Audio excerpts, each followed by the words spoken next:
Okay, it's 8 o'clock. Let's get started. For those of you who don't know me, my name's Brian Keene. This is the first time I've done an Instagram Live. I don't even know if this thing is working.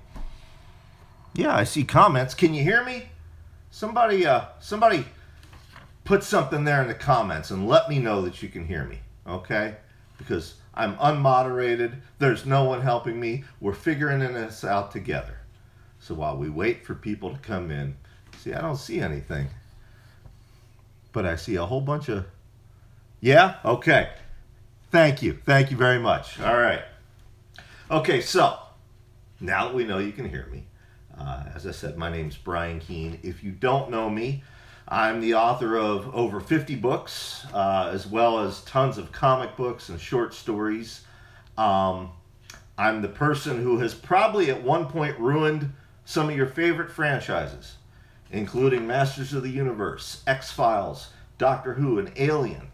For Cereal Box, I've been a writer on Thor, Metal Gods, Exquisite Corpse, and How We Live Now. I was also the head writer and showrunner for Silverwood the Door. I bring that up because after this broadcast, right around 9 p.m. Eastern Time, Cereal Box is going to give away copies of Silverwood the Door. To snag one of yours, you'll just want to be following them on Twitter or their Instagram stories, okay? So hang out after that. Get yourself a free copy if you don't have one already. I'm going to read a very short story, a little background on this. I wrote this story January 30th of this year. I had gone up north for a couple days to visit some friends. Visited Christopher Golden and Joe Hill and Bracken McLeod and Jim Moore and a couple other people, and had a real good day just hanging out with Chris and Joe and just talking shop. And the other thing we were talking about was this then new coronavirus. Keep in mind, this was January 30th. And we didn't really know a lot about it. And on the way home, on the train, I wrote this story, sort of inspired by that conversation. And again, I can't stress enough, keep in mind, I wrote this on January 30th. And I think the horror in the story is where we are now. This is called This Year's Resolutions. I was 30 days into the new year and somewhere south of Boston, passing through one of those marshy, wooded parts of New England that look like the setting from an H.P. Lovecraft story. The train rocked from side to side, barreling along at harrowing speed from Massachusetts to Philadelphia, but I barely noticed. I was seated in the cafe car, laptop out, my belly rubbing uncomfortably against the edge of the table. People moved past me, talking on their phones or to each other, ordering coffees and soft drinks and microwave pizzas from the cafe attendant, but it was all just background noise to me. The only time I paid attention was when someone coughed, and that was only because it made me think of the new coronavirus and how Carl, Jim, and myself had been laughing about it yesterday. It's probably not something to laugh about, but we're horror writers, and that's what we do. Don't let anyone tell you any different. Horror writers have the best sense of humor out of anyone. A coronavirus is just the flu, but this one is what scientists call a novel coronavirus. Novel means new.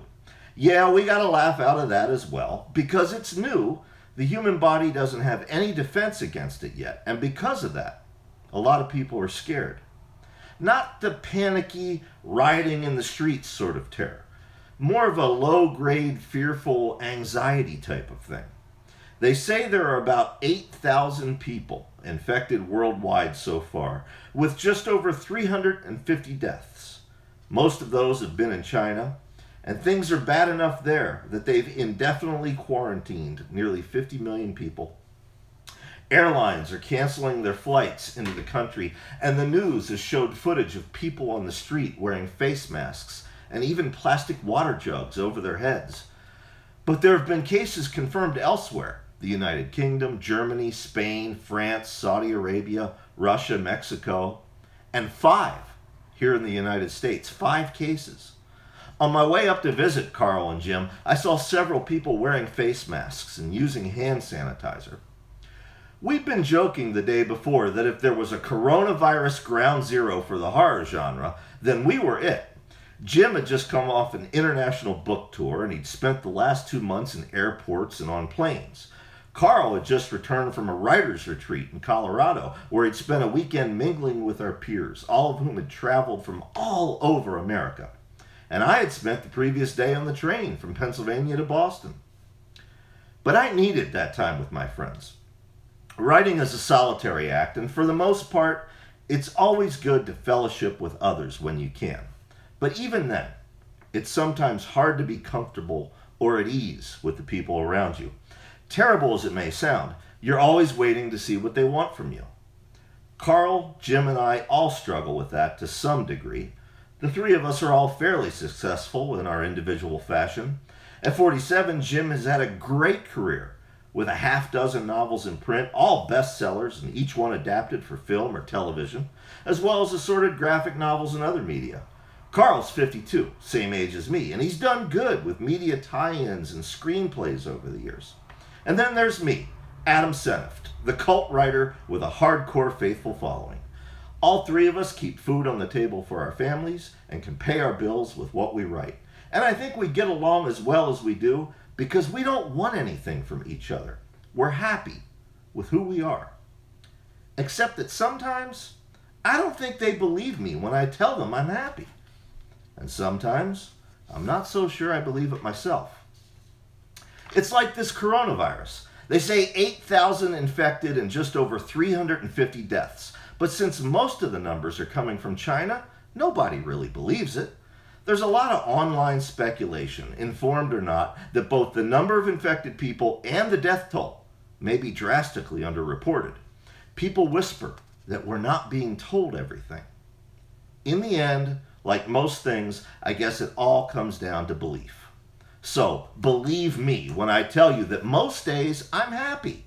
Tara and I are still doing great after 20 years of marriage. Our kids are happy and healthy. I've got a bibliography that's just over 50 books long now, and while it's hard to find more than 1 copy of my stuff in the bookstores, they're all still in print and selling every month. Being an underground writer never hurt Bukowski or Thompson or Lehman, and it hasn't hurt me either. Sure, it would be cool to see one of my books adapted as a big-budget summer tentpole movie, rather than a low-budget indie film that goes straight to streaming. And yeah, sometimes I think it might be fun to write more media tie-ins, or for a television series for a year, but that's not who I am. I have dreams sometimes that I am someone else, other versions of me. It never ends well for that Adam Seneft, but me, this version of me, I'm okay. Although I'd be better if the space between the seat and the table on this train wasn't so tight. I dropped 30 pounds last year, but it was an effort. The doctor who's been treating me for hypertension said I should drop about 20 more. Is the end of January, January 30th, too late to make New Year's resolutions? Tara and the doctor both worry about me. It's what your wife and your medical professional do. And I know Carl and Jim worry about me sometimes too, because it's what friends do. But I'm fine. You know what? Maybe this year, just for everyone's peace of mind, I'll lose that other 20 pounds. And maybe I'll write something more commercial, something that can sell to the mass market a lot easier than my typical fare. Maybe I'll write something that can translate to a big budget film rather than the indie fare my work seemed to attract. Maybe I'll entertain the accolades of the general public for once, rather than those of a hardcore cult following. But these New Year's resolutions aren't for me. They're for the people I care about. Change can do you good, as they say. Maybe this year, 2020, will be all about change. I'll get to work on all of these resolutions real soon. Maybe next week. I just gotta chill, and I think I might be coming down with a cold. So there you have it. As I said, the story is called This Year's Resolutions. I wrote it January 30th. For those who came in late, I told the story before. I'll tell a brief version. Was up north visiting some friends. Hung out for the day with Christopher Golden and Joe Hill. And we were talking a little bit about the coronavirus, which at that time was still, new, and we were hearing things from China, but we never thought it would get to where we're at now. And that's what the story was about. The original terror of the story is, the protagonist, he's going to make these New Year's resolutions, except he's caught the virus on the train ride home.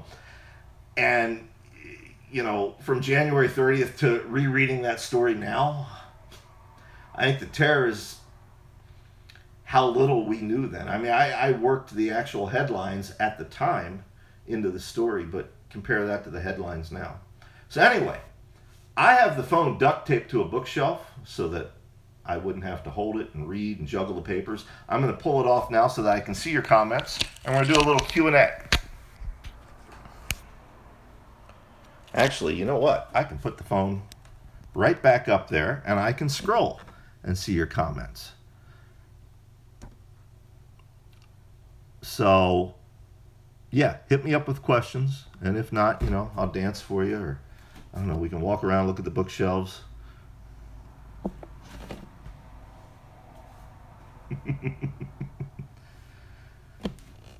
Author John Urbansik sent a request to be in my live video. I don't know what that means. And John, you should know, I don't know what I'm doing here on Instagram. Cereal Box says, here, go do an Instagram live reading. I do it. We're lucky I got logged in. Hopefully everyone heard the story. Bravo from Ned the Zombie. Thank you. So, did everyone get to hear the story, or did you all come rolling in late? It's a short story,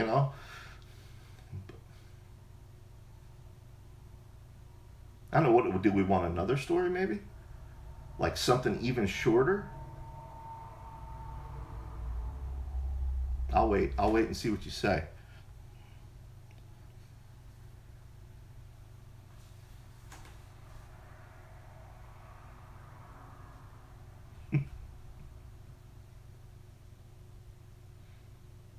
All right, one more short story. All right, stay right there.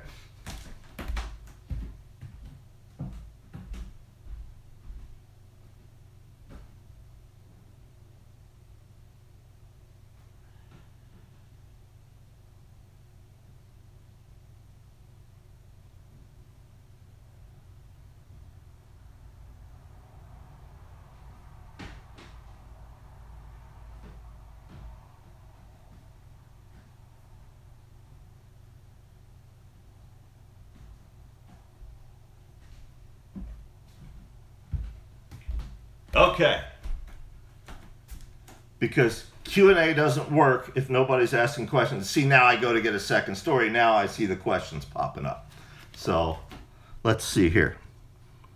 Scully or Mulder? I'm a Mulder guy, but Scully was a major crush. Actually, I'm a Mulder guy, yeah, but the character that always fascinated me the most was Skinner. So when I got a chance to play with the X-Files, Skinner was who I focused on. In fact, let's go over here to the wall. Right there he is, Mitch Pileggi, who played Walter Skinner, and of course, Bill Davis, who played the cigarette-smoking man, and myself, and Mary Sangiovanni. That was a neat day. So, put the phone back up. Thank you.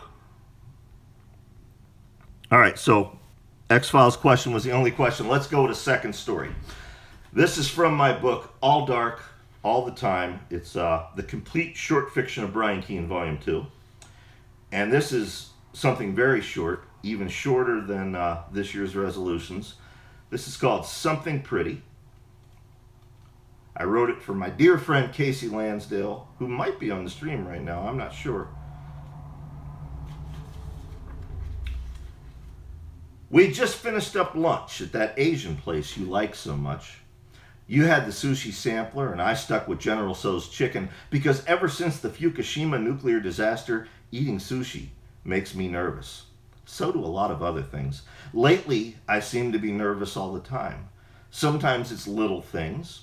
While we were eating lunch, I watched the chef carving radishes into perfect little flowers to be used as decorative garnish. It was amazing to behold the work of a true artist, and I should have enjoyed it. But instead, all I did was worry that he was going to cut himself and ruin a perfect afternoon. Usually, though, it's the bigger things I worry about. I can't go to the movies without being afraid that some nut will shoot the place up. I can't go to the mall or the grocery store or ride public transit without worrying about it happening there, too. I'm concerned about the Yellowstone caldera. They say it's overdue to blow, and when it does, most of the U.S. will be covered in volcanic ash. And an asteroid could hit us at any time, so there's that, too. I'm afraid of our government and of law enforcement and how we're living in a militarized police state, but nobody seems to give a damn. I'm terribly frightened of cancer. It's not enough just to quit smoking or not breathe in asbestos or smog. No, cancer's in our vaccines now, and in this GMO processed crap that we eat, and the water we drink, and the electronics that fill our homes with Wi-Fi signals. In 20 years, everyone who's ever used a cell phone is going to be dying of brain cancer, and none of them seem to care. And don't even get me started on how diseases are beginning to mutate to the point where now our antibiotics don't work against them anymore. That's terrifying. Mostly, I'm nervous about growing old and about those I love growing old with me. I hate change. I absolutely despise it. And yet, change is the one constant in this world of ours. And what a putrid, rotten, messed up world it is. More and more it seems like everything that's good and beautiful is being trampled under the feet of a million marching sheep, bleeding along to their meaningless pop culture distractions and oblivious to their own onrushing extinction. We humans are an ugly race. Except for you. You're still beautiful, flawless, and I want you to stay that way. When it came time to settle the check, I reached for my wallet. You put your hand on my wrist and told me it was your turn to pay. I protested, but not too much, never too much, because it's hard to deny you anything. Any rational thought I might have gets drowned. I offered to at least get the tip, but you laughed in that way you do, that way that sounds like music, and you told me not to worry about it. After all, you said, we're both struggling artists. You told me if I really wanted to pay you back, I could make you something pretty. Not buy you something pretty, because the starving artist bit often prevents that. No, you said to make you something pretty. And here we are, 6 hours later, and you're spread out on the bed before me, more beautiful now than ever before. I wish you could see yourself, but I guess you can't, especially after I turned your eyes into flower buds and your eyelids into gently curling petals. I got the idea while watching the chef make those radish roses at the restaurant. You said to make you something pretty, so I did. I turned you into a floral bouquet. I made you something pretty, even prettier than you were before. And I'm not nervous about you growing old anymore or about your beauty fading with time. I'm not worried about you changing because there's nothing left to change. Oh, your colors might fade eventually. And I never knew there were so many different shades of red before now, but that happens with all flowers. What's important is that you enjoy them while they last. I like this new outlook on life. I'm not scared anymore. And in a few days, after I've enjoyed your beauty a while longer, I'm going to go out into the world and see what other changes I can stop with this knife. So there you go. 2 stories for the price of 1.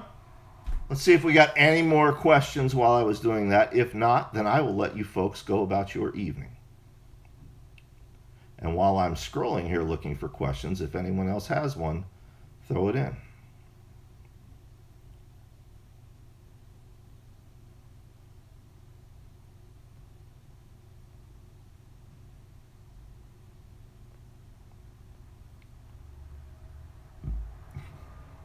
A lot of people like the first story. Aaron asks, how has that real life scenario been impacting your creative process? Well, I mean, as you can see from that story, and actually you can see from both stories, I milk from real life all the time.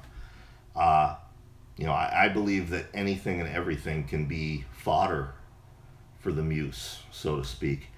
So the current situation in our world hasn't impacted me creatively. It's impacted me time-wise, since March, when they shut the schools down here, myself and my partner, Mary Sangiovanni, author Mary Sangiovanni, and my son's mother, I won't say her name because she's not a public figure. I want to respect her privacy. But the three of us have been in sort of a little bubble with my 12-year-old. He doesn't really get to see or interact with anyone else in person. And that's really tough on him, and I worry to death about him. I do not devote as much time to working because I'm making sure I devote time to him every day. So it's impacted me in that regard. But as far as creativity, no, not at all. All right, and Sean Phil says Thor Metal Gods was so good. Thank you. I had a blast working on that. I got to tell you, I enjoy everything I've done for Cereal Box in one way or another. For those who rolled in late, I've done 4 projects for Cereal Box. I did Thor Metal Gods, Exquisite Corpse, How We Live Now, and I was also the head writer, showrunner on Silverwood the Door. And I just want to remind everyone, tonight around 9 o'clock, Cereal Box are going to be giving away, they texted me and said 500 copies. I don't know if that was a typo, if they're actually giving away 500 copies, but yeah, if you follow them on Twitter or Instagram stories, you got a chance to get one. And, if you haven't read it, please do. It's myself, Richard Chismar, who many of you probably know from his collaborations with Stephen King, Stephen Kozanowski, and the Sisters of Slaughter. It was the 5 of us. We had an absolute blast working on that thing. So, is Thor my favorite superhero? No. As an adult, I love Robert Downey Jr.'s take on Iron Man, and I love Christian Bale's take on Batman. If we're talking about comics, which I've been reading since '76, my favorite team of all time was always the Defenders. As far as favorite superheroes from when I was a kid, I had a fondness for, of course, all the Defenders, particularly the Hulk. But Moon Knight, I was a big Moon Knight fan. Kazar, who I've pitched Marvel this Kazar pitch probably 6 or 7 times in my career. Can never get an editor to take it. But that's the one I've yet to write. The one superhero I've been lucky enough, Doom Patrol, Justice League, Superman, John Constantine, Devil Slayer over at Marvel, Thor now. I've been lucky enough to write a lot of these characters that brought me so much joy as a kid. Kazar is the one I haven't had my chance to play with yet, so I need to do that before I die. So, and thank you. Alex Norcross says I'm a good dad. I'd like to think so. I have a mug that says I'm the world's best dad, and actually I got a t-shirt to go with it, so I would hope the mug and the t-shirt don't lie. So, anyway, I appreciate everybody showing up. Hope you enjoyed both the stories, and again, thank you for supporting Cereal Box. Thank you for supporting me, and tune into their Instagram stories and Twitter at 9 o'clock and get yourself a free copy of Silverwood the Door. Peace out. Now everybody watch while Brian tries to figure out how to turn this off. How do we end the broadcast? There we go. Am I sure I want to end your live video?